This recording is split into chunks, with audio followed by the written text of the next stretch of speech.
The last thing I hear is Trey saying, "Are we zoomed?" Bro, the camera was like right here. It was all up. It was all up in my face, man. Man, welcome guys to episode. Can you believe it? 11 of the Russo and Goodwin show. I'm your co-host Russo here with my great pal Coach Trey. Coach, how are we doing today? Good, man. Good. We're dude. It's a high flying week, man. It's the first episode. Really, obviously, first episode that we've had to come off of a loss for LSU fans. There's a lot of people pissed off. I gotta be real with you, brother. On my on my way through the city today, out to the people streets down south in the state, I had to pass through campus in order to get to huge decoke moment over there. Crisp. I had to go through campus. I had to go through campus in order to get to the interstate. Bro, it was almost as if you could feel like if there would have been game day, like people would have been waiting already. Like people are ready to win now. Like they are. And there's been a little bit of buzz about it, man. It feels like the team has had 2 weeks. Sometimes this is not just, LSU. This could be South Carolina. This could be Vandy. It could be Auburn, whoever. Bro, when you sit in a loss for 2 weeks, you sometimes learn a lot about yourself. And the sincere hope is that what you would learn is what are you going to do about it? Like, what are you going to do to change the outcome? So I think as we dive into the show, that's going to be a little bit about what we talk about and kind of how we see it. The only unfortunate part for LSU is that the team you're playing is also getting 2 weeks to prepare too. So I think that's going to be a big talking point. But dude, we've got an incredible slate of games, and I know you're ready to get right into them. Dude, very sneaky game or week of games. I didn't even really notice the quality of games we have this weekend. I mean, let's just start with LSU. I know we've talked about this, and you talked about it on the show a couple of days ago. Catching up with Coach, by the way, great show, man. I mean, Trey does a fantastic job with that. Thanks, man. I look forward to hearing that every time, and we want to make it a little bit different. We don't want him to come on here and repeat the same stuff. We try and bake in a few more things with college football, maybe a little bit of betting here and there. But let's just dive into it with LSU. I mean, I think when we talked earlier this week, the spread of this game stood out.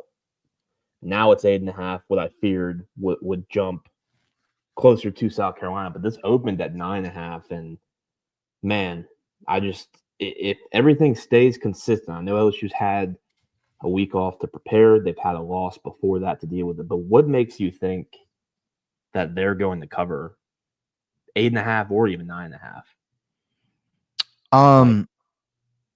Not a lot.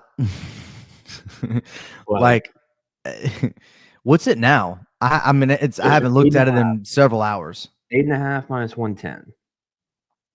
Really? I figured it would get closer. Sharp money has to be on South Carolina. Interesting.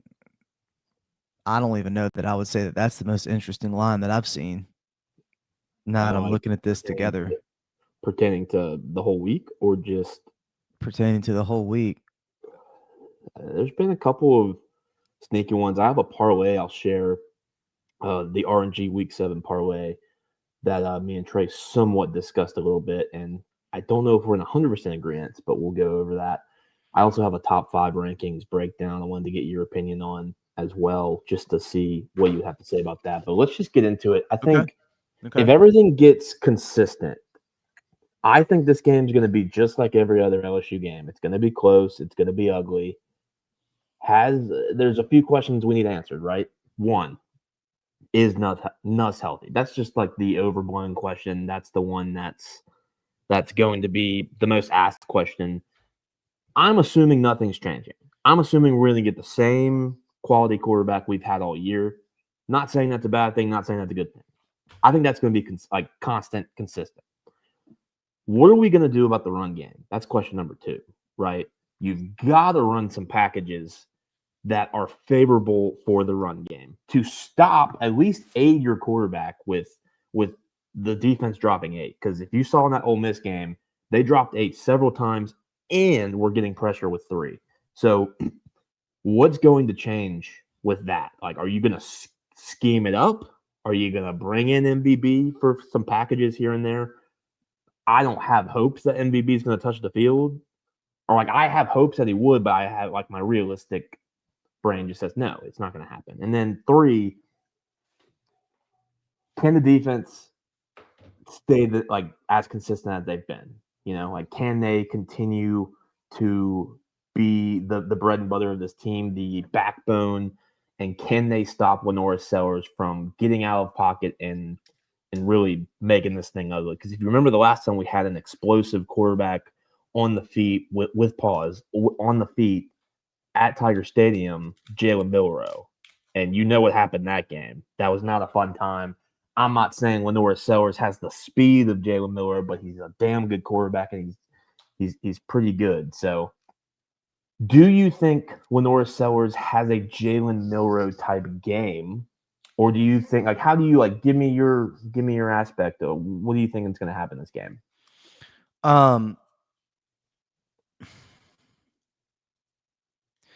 So I think I figured out why this line is like that. I think that the line is indicative of injuries on a already bad offensive line for South Carolina. We've already said that we feel like college football gets for home field advantage baked in about 3 points.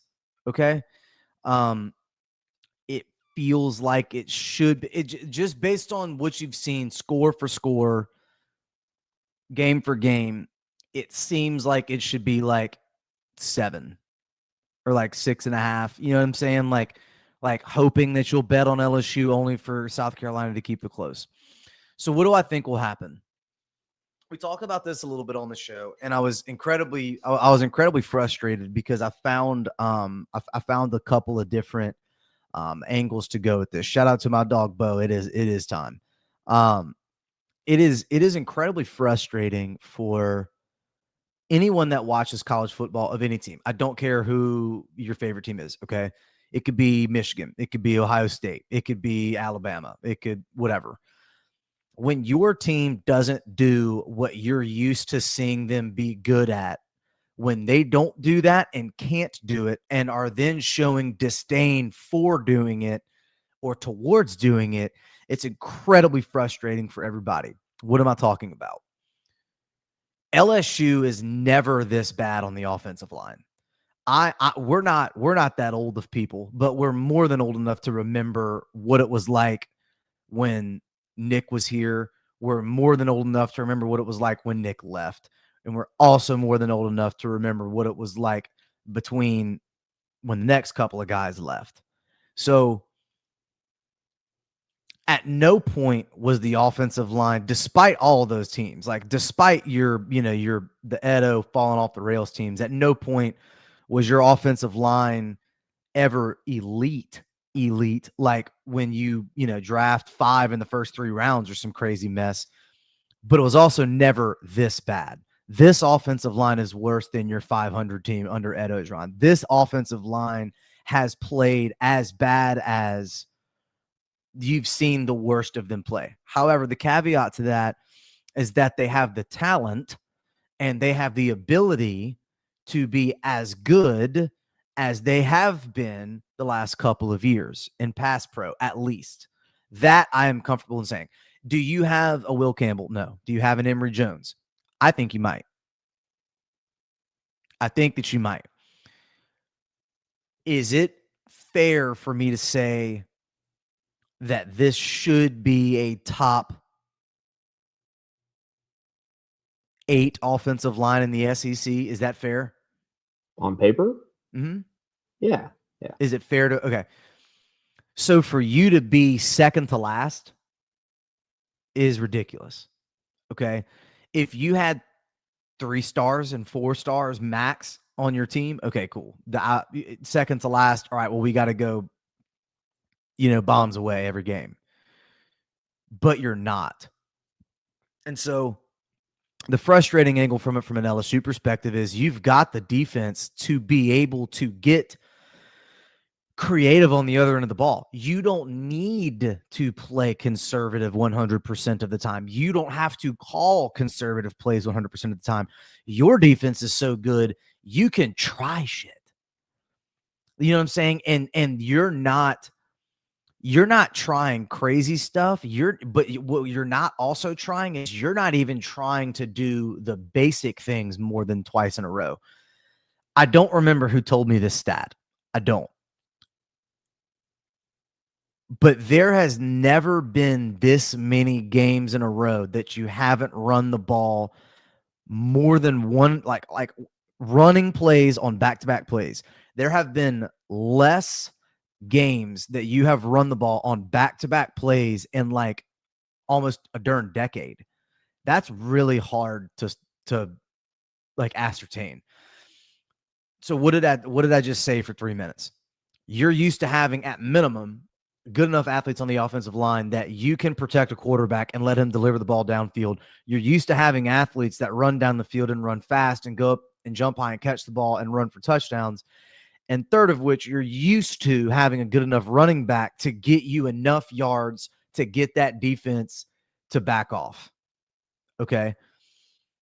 You don't have three of those things right now. The only thing that you have is the receivers, but you wouldn't know that because we're not getting the ball to enough of them. And this goes back, and I want your opinion on this. This goes back to my key, which is, and I wish I would have clipped this, which it's not too late. It's only Thursday. I can still clip this and put it on Twitter. Follow us at the Russo and Goodwin show, by the way, on X. Brian Kelly came to the SEC like panel that they do every week, the little teleconference or whatever the case, and mentioned tempo.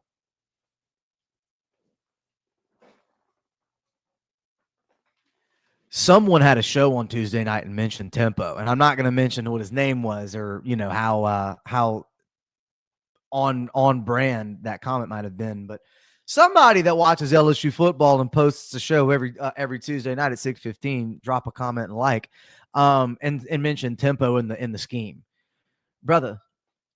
We know they've got ball players at receiver. We know they've got them. What is your thoughts on tempo? And when I say tempo, I don't need Ole Miss tempo. I don't need third fastest in the nation tempo. I need 20 seconds play, 20 seconds play, 20 seconds play, 25 seconds play, 15 seconds play. I don't need 8 seconds play, 8 seconds play. I don't need that. But I need tempo. I need to see the same three receivers on the field for 3 plays in a row. Because as soon as you take Chris Hilton off and Kyle Parker back on and Nick Anderson on and Barry and Brown off, they know you're running the ball.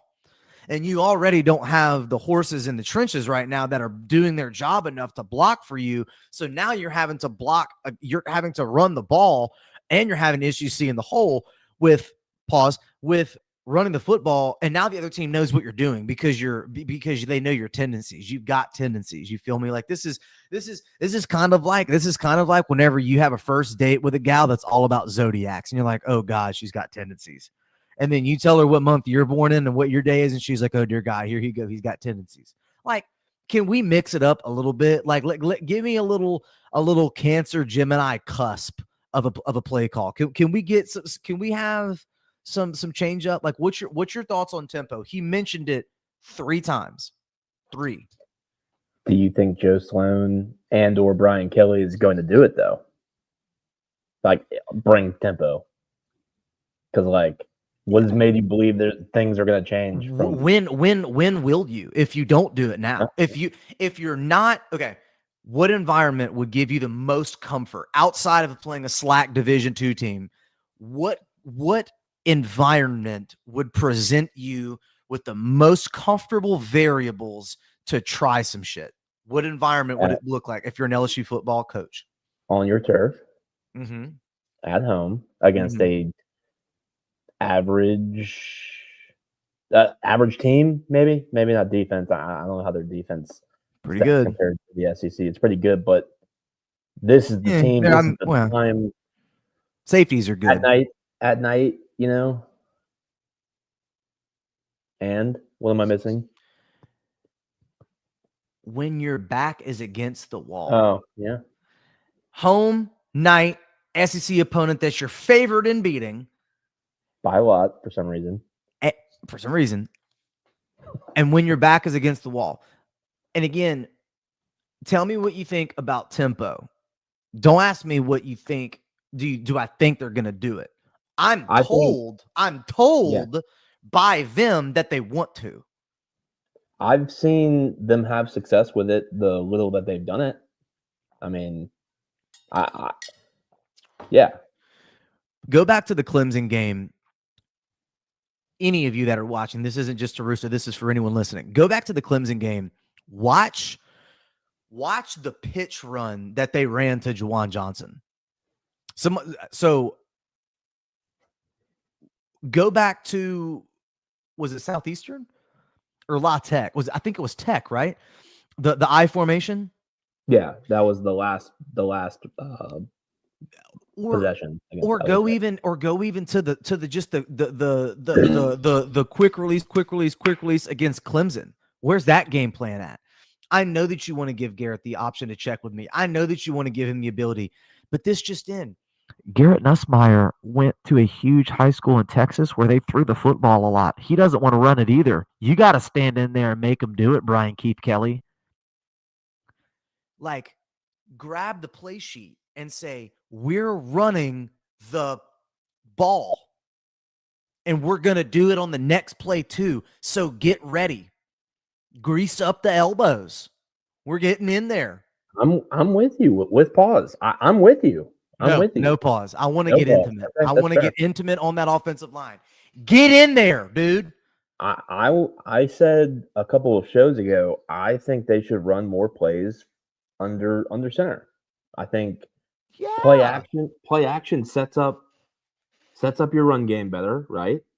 And once you eventually get that going, sets up your deep ball and play action, which is what we thought was Nuss's strength until this, the last couple of weeks we've seen all season him dealing with something apparently. We don't know necessarily what that is, but we're not doctors here, but it looks like an ab strain. Yeah, so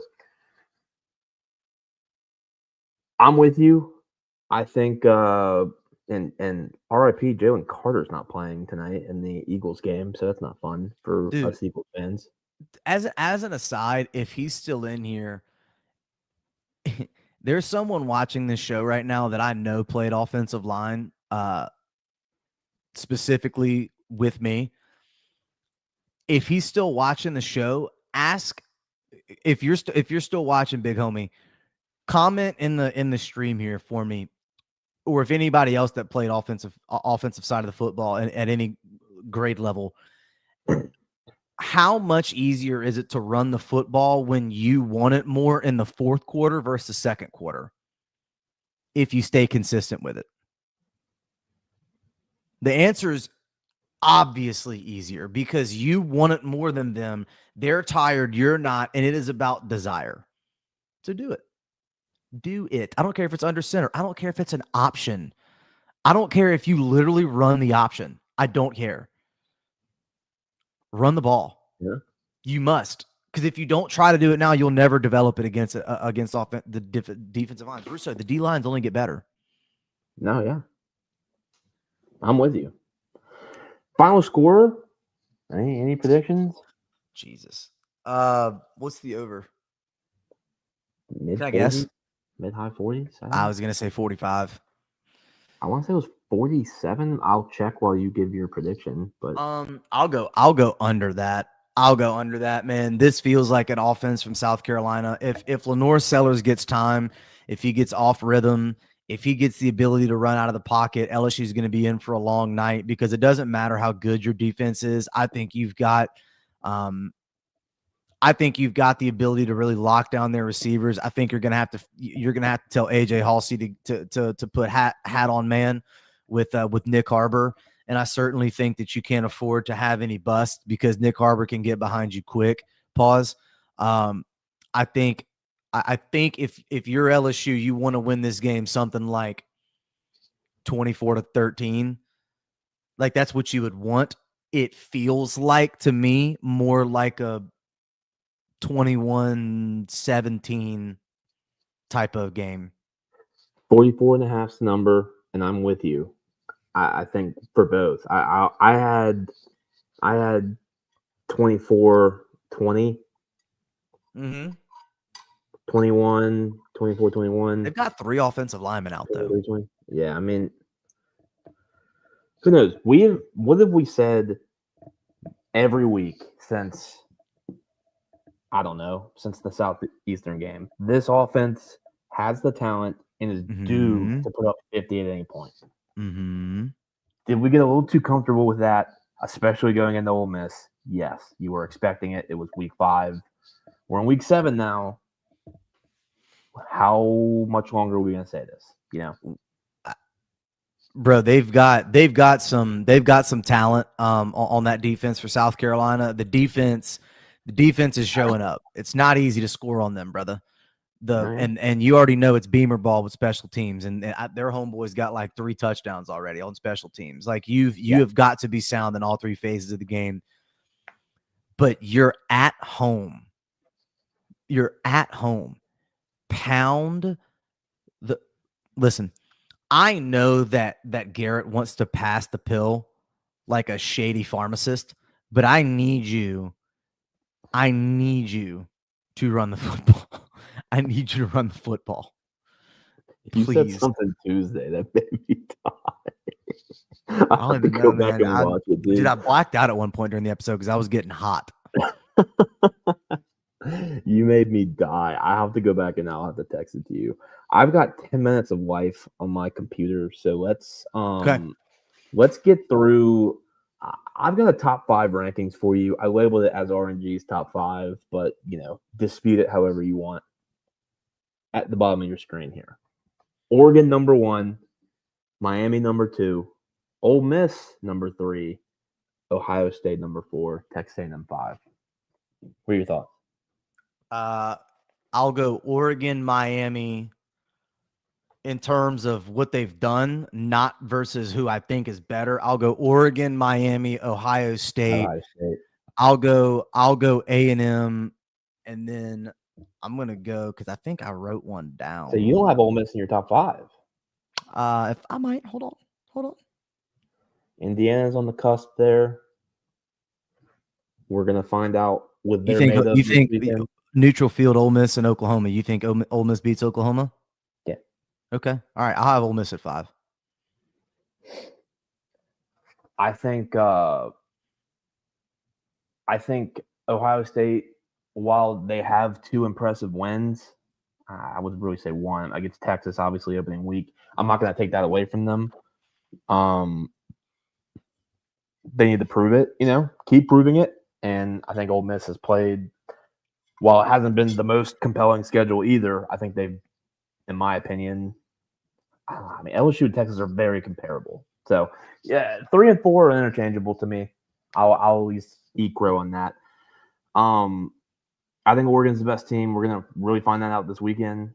A&M also has a tough matchup this weekend. So, we're going to have a lot of movement, I think, here, which leads me to the parlay. And I've got, what's it look like, 6 minutes here?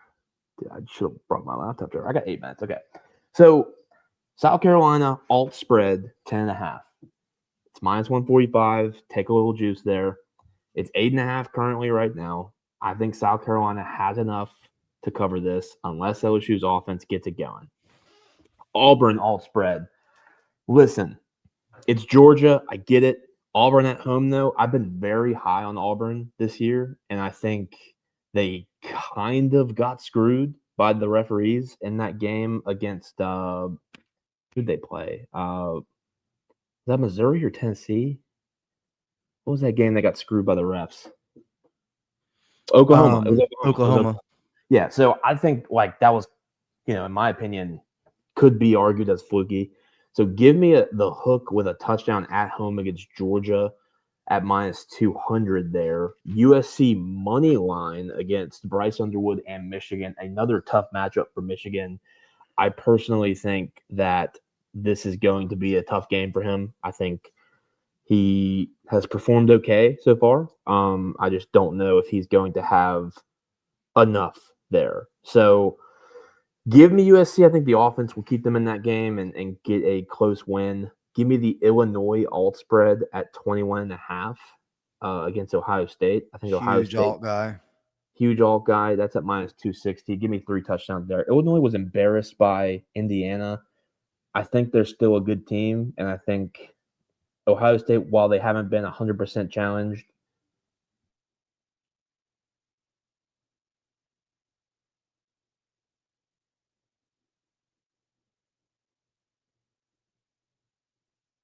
Hold on now.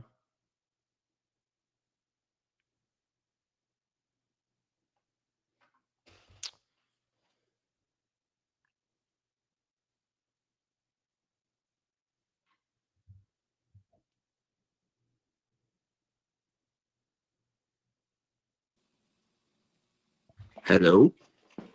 Yep, we lost you. I will take you. Yeah. Look. No, we're Look. good. We're good. We're good. Technical We're good. difficulties. It We're good. happens, dude. Anyways, as I was saying, I hear you better now. Jesus. Okay, We've gone mobile. Illinois. I think they'll have enough for the 3 touchdowns and a half. Then you have the Red River rivalry. I just don't think Texas has enough. I think Texas loses this game.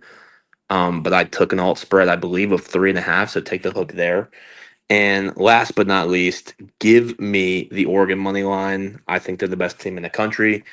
Indiana has to prove me wrong in order for me to believe in them. And this parlay, I believe, gets you to 1,200, and FanDuel has a 50% boost, gets you to 1,800. So, any thoughts, concerns with these 5 or 6 plays? No, man, I actually like Oregon a lot as a team. I think they're really, really solid on both sides of the football. They've obviously put a lot of money in the NIL into the fellas up front. I also think that Illinois probably got embarrassed, and this is kind of one of those games where they want to try to figure it out and get it right. I just don't know if I trust it enough doing it against Ohio State. But with 3 touchdowns and a hook, I feel like you should be fine. I actually love Oklahoma here in this spot, man. I think they're better than Texas in every way. The only thing that could really trip them up is money line Mateer ready to roll? Like, is he, kind of helter skelter? And if so, then I like that Texas home environment, able to keep them in the game and maybe win a close one. So 3.5 feels okay to me. I love USC. I don't like a thing about Michigan right now enough to want to tell me that they should win that game. I absolutely agree with you on the South Carolina take, and I think Auburn at Jordan Hare can keep it closer than anybody and win against anybody. So this feels like one of those kind of weekends where we're going to be kind of holding on to our lunch here and hoping to dear God that our plays go our way. Last question, and I just want to get your opinion on this because it's gonna become hotter by the day, by the week, by the month. But James Franklin, is the seat hot? I mean, it's really hard. It's really hard for me to conceptualize a team that made it to the college football playoff and advanced in it for him to have a hot seat. But the reality is that you can't just go on the road and lose to the worst team in your conference.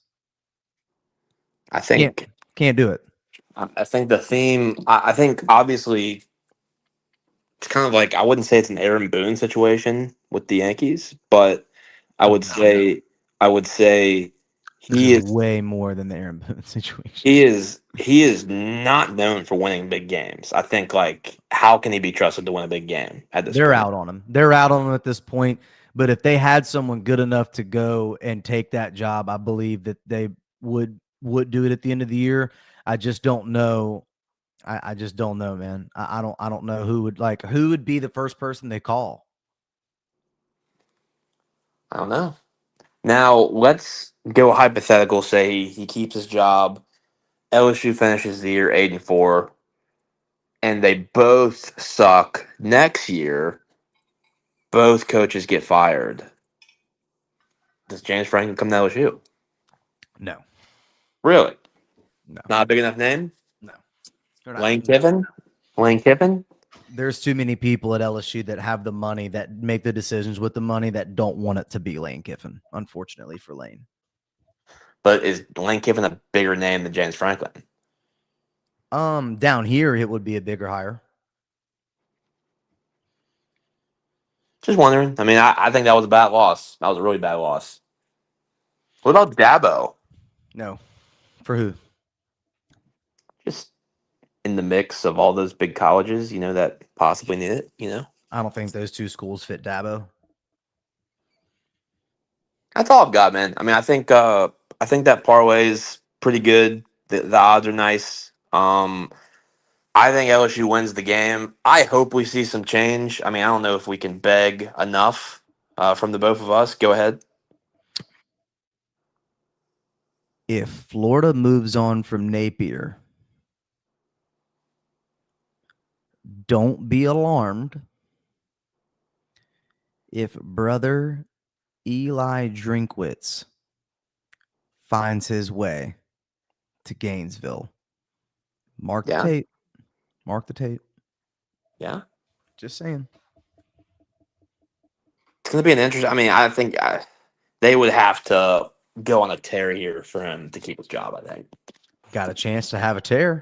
they have a chance. I mean, this week they're live too. So, It's but not anyway, going to be that uncommon, and it's not going to be that crazy if they win that game, dude. no, I agree. But that's a heavy emotional game. You've got to come back down to earth a little bit. I like A&M in that spot, but it's over there. So don't be all that shocked. Those are two games that I do not like this weekend: Alabama, Missouri, and A&M and Florida. Do not like either of those games because I have no idea. LSU has got to be kicking themselves in the behind. I know you've got Caden Durham, but Ahmad Hardy was up there in Monroe. Yeah. Like, that guy is so cold, man. He's going to be such a good talent in the NFL. I think he's clearly the best running back in the nation right now. Also, before we leave, Jeremiah Smith for the receiver awards plus 250 right now. Oh, the Biletnikoff? Mm-hmm.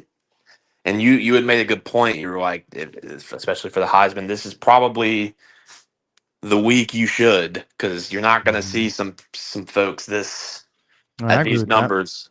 So, Biletnikoff, Jeremiah Smith plus 250 is pretty good. You might not see him at plus money in a couple of weeks, especially if they have success against Illinois this weekend. It feels like we're in line to see some wild crap. That's how it feels to me. I'm very excited. It definitely does. It's going to be a weekend of football for me that I can, all weekend finally, just relax. It's been a busy year, at this time, so I haven't been able to watch as much football as I'd like. But this is the weekend that I'm going to do both Saturday and Sunday. So can't wait. And there's games tonight and tomorrow. So games tonight, games tomorrow, games Saturday. Grab your for those of you that are gamers, grab your medic pack and a LMG and get ready in the battlefield. I mean, there's a lot happening this weekend for the kids and coaches. But of course, for you guys that come here and prefer to come here to get that information, we're incredibly excited to bring that to you. Incredibly blessed and humbled to be here. Shout out to those of you that are watching us on delay, especially those of you that are watching live. Shout out to our day ones that have been sticking with us. Views and the subscribers are. Hey, look, and what I'll say is I'm feeling a little generous. What I'll say is this weekend, for those that are watching on delay or live, me and Trey are going to cook up a big player prop parlay for the LSU game Saturday. For whoever comments or likes on this video or the post on Twitter. Hey now. Or the post on Twitter or X. You just got to like or comment either of those two. If the parlay smacks, we will definitely throw some money with whoever involves that, and get your friends to like it too. We're gonna aim for the stars there. We'll throw some touchdowns in there. We'll throw some big props so we make it big enough to where it's not just a couple dollars. So I mean, a touchdown to Chris Hilton, but whatever. So. But definitely interact with the videos. We'll be on Twitter or X as well at the Russo and Goodwin Show. So anyone who wants to interact, comment on this video, comment on our Twitter, and we'll get you involved if it hits. We'll post the play before, and obviously the comments have to be before the LSU game kicks off, because we're not gonna if something wins and people Small start, Craft US saying, "Let's get it. I need some new dude, yeah, whiskey." LOL. dude, That's yeah. a smack. Little extra cabbage over there for the bourbon aisle. Come on now. Shout out Total Wines. So yeah, we're Total we're Wines. definitely gonna try and cook up something for that game, especially for the LSU fans that will be either in attendance or watching at home. So definitely interact. We'll post the play on our X, and hopefully it's Max, and I could use some whiskey too. I'll probably be drinking Saturday night. It feels like a Friday, dude. I mean, I'm gonna be drinking Saturday too, but probably not brown water. I'm gonna be drinking the clear things, trying to stay right. but that's a bow tie, man. We'll see y'all on Tuesday with catching up with Coach, and we'll see y'all on Thursday, the Russo and Goodwin show. Y'all take care and go Tigers.